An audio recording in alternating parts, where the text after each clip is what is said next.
Garlic fish with veggies ang lulutuin natin na to. Pinirito ko na yung siling pula.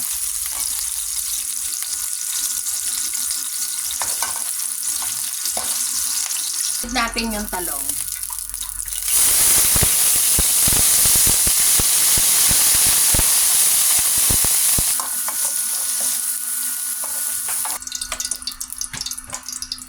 Prituhin muna natin yung mga isda.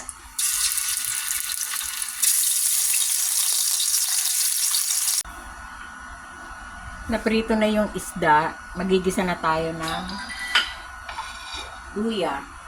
Ito luya. Konting luya lang. Sunod natin yung bawang. Ito, maraming bawang. Sunod natin yung sibuyas.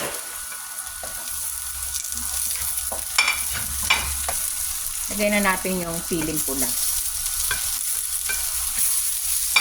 Saka yung talong. Ito yung talong. Yan, nilagay na natin yung mga gulay na pinirito kanina at saka isda.